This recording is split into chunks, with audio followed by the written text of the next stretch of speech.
Welcome to United Report, your ultimate source for everything Manchester United. From breaking news to in-depth analysis, we've got you covered with all the updates, transfers, and match highlights you need. If you're a true Red Devil, this is your home. Hit that subscribe button and let's dive into the world of United together. Luke Shaw participated in Manchester United's open training session at Carrington on Wednesday morning, ahead of Thursday night's Europa League clash with FCSB in Romania. The defender last played for United on December 1st after suffering a muscle injury in the build-up to the trip to Arsenal 3 days later. Head coach Ruben Amorim said 2 weeks ago that he expected Shaw to be back within 2 weeks. The England international has made just 3 substitute appearances for United this season, last starting when the Reds beat Luton Town 2-1 at Kenilworth Road on February 18th last year.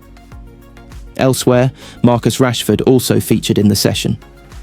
The attacker has not featured in any of United's last 11 matches and has been omitted from the matchday squad 10 times during that period. Rashford could leave Old Trafford ahead of Monday night's transfer deadline. Meanwhile, there was no sign of Johnny Evans or Mason Mount, who are continuing to recover from injury. United took a giant stride towards securing their place in the last 16 of the Europa League with a dramatic 2-1 triumph over Rangers at Old Trafford last week, climbing up to 4th in the table, 2 points clear of 9th-placed Galatasaray. The top 8 automatically advanced to the round of 16 and FCSB are currently 8th on 14 points. A draw could be enough to see United through. Defenders: Dalot, Mazraoui, Euro, Maguire, Martinez, De Ligt, Lindelof, Kukonki, Shaw, Malacia. Midfielders: Casemiro, Ugarte, Mainu, Collier, Eriksen, Fernandes. Attackers: Ahmad, Garnacho, Rashford, Xerxes, Højlund. Rio Ferdinand says he would be embarrassed if he was in Marcus Rashford's position after Manchester United manager Ruben Amorim's latest swipe at the want-away striker. The England international, who hasn't played since December 12th, was left out of the squad again for United's 1-0 win at Fulham. Following Sunday night's match, Amorim indicated he would rather have his 63-year-old goalkeeping coach Jorge Vital in his matchday squad than the forward. Amorim justified his decision by emphasising the importance of daily effort in training and life, and said, "The reason why Rashford is not playing is the training, what I think a footballer should do in training, in life and every day. I will put in vital before I put in a player who doesn't give the maximum every day." And Ferdinand, on his Rio Ferdinand Presence podcast, has discussed the severity of Amorim's remarks, saying, "If I was that player that the manager said that about, my heart, my pride, my ego, embarrassment, for someone to question your application, to question whether you're going out there and giving 100% for your team, suggesting that you're going to slack off and you're taking shortcuts. We all have days off or moments when we're not performing well, lacking confidence, but effort isn't really one of the things I would want to be hearing a manager say is lacking in my makeup." Ferdinand added, "That's a damning comment, because I think he knows what the reaction is after that comment. He's not saying that without thinking, where does this go after? There's really no way back for Marcus after that, I don't think, with that type of comment.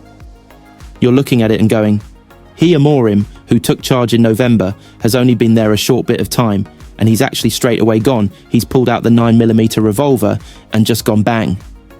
There's no way back from that.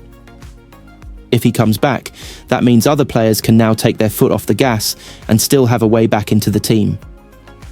Rashford posted a message on his Instagram stories that simply read, "Congratulations on the win, lads." Ferdinand also mentioned that if he were in Rashford's shoes, he would hold a press conference to clear his name. "If it isn't true and it was me he said that about, I am coming out all guns blazing. I'm holding a press conference. I'm coming out and saying, I'm having no one chat about me like that in the media. But you only come out if you're 100% sure that nobody can say you take the shortcuts." Sometimes I think in these situations, if you're doing things right, communicate it. Because the manager can question how well or bad I'm playing, or my form. But if he's questioning my effort, I'm sorry. I'm coming back out. Next time I'm around any press people, the effort, he needs to take that back, or I'm suing him. I would love to sit across the table from Marcus, look in his eyes and go, "Can you say that? Could you be confident enough to go out and do that? Because if you can't, look at yourself." Patrick Dorgu's former coach has advised him not to join Manchester United because of the club's lack of stability. The Manchester Evening News confirmed last week that talks between United and Lecce were ongoing over a potential move for the left wing-back, but nothing had been finalised. Dorgu is naturally left-sided but can also play on the right. Ruben Amorim's system heavily relies on wing-backs, but Diogo Dalot and Noussair Mazraoui have predominantly operated in those positions since his appointment from Sporting Lisbon, and neither have looked a natural fit. Lecce's president has outlined his club would prefer to keep Dorgu, but a deal could be struck in the final week of the winter window for a bid in the region of €40 million, £33.8 million. If United can agree a deal for Dorgu, Tyrell Malacia will be allowed to leave, meaning Amorim's defensive options could be freshened up by the time of the February 3rd transfer deadline. However, Dorgu has been warned against joining United by his former coach Jens Funskov Olsen, who worked with the young defender with Denmark's under-19 national side. Reflecting on coaching Dorgu, Olsen said in an interview with Tipsbladet, "The thing is that there are many paths to the goal. Patrick left North Zealand and went to a slightly smaller place in Italy and took the chance there, where he has been really well educated, especially in the defensive part of the game, where he may have lacked something at Lecce. I was really happy with him, with Denmark's U19. I think he had some exciting skills. I had him on the national team, and he stuck with it pretty quickly. Patrick is fast, he is forward-thinking, he can head both offensively and defensively, and he has a very, very good left foot. He is a creative player who can also play on the pitch and solve some things. I am incredibly happy that I brought him in and just believed in him in that situation, and I am really happy for him in terms of how his career has developed." Olsen added, "If I have to be a little cheeky, I hope he chooses something other than Manchester United right now. I don't know if it's a bad fit, but they're just in a period where I don't know if you can afford to say no to United, but maybe somewhere where there's a little more structure and where things fit in with his pace. Sometimes things have to go in the right order, if you can say it like that."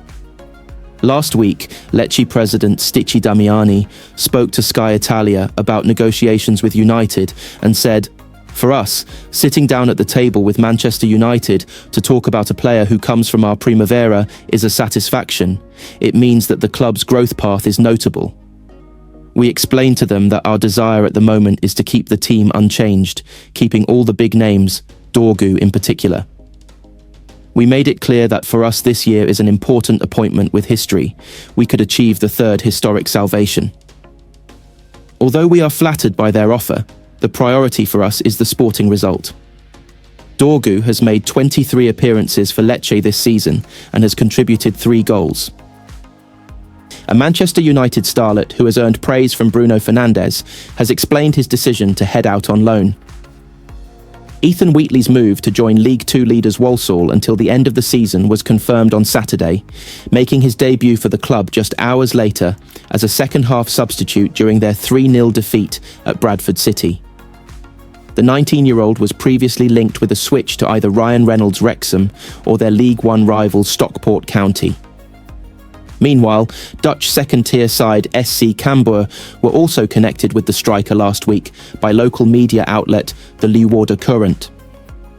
The announcement he would be signing for Walsall was made after he registered 4 senior appearances for United and won the Under-18s Premier League Cup in 2024. Wheatley outlined his reasons for joining the 4th-tier outfit in an interview published on the official Walsall club website. The likelihood of receiving regular first-team minutes appeared to be the main determining factor.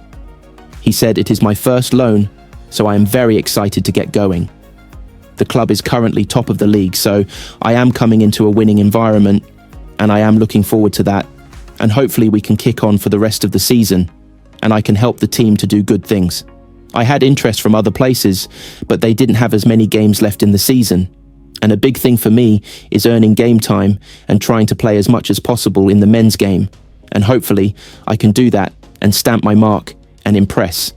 Last season, Wheatley became the 250th player from United's academy to make a senior bow at Old Trafford. He reached the major milestone when he was substituted onto the pitch in a 4-2 win against Sheffield United on April 24th.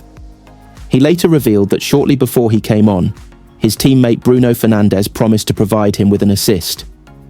The hot young talent was unfortunately unable to mark the occasion with a goal, despite the best efforts of the United captain. Wheatley told MUTV afterwards Fernandes pulled me to the side and said, "I've got 9 minutes to try to get you a goal." So I was just trying to get into positions for him, and obviously, it didn't come, but hopefully soon. While he was unable to set the youngster up on that occasion, Fernandes backed Wheatley to score plenty of goals in his career. He said, "I tried to give him a goal because he is a young kid coming through the academy. I know the moment is massive for him, and getting a goal in his first appearance would be massive. I couldn't give the assist for him, but I tried. At the moment, I rushed it a little bit too much. If he gets chances in the future, he will get his goals too."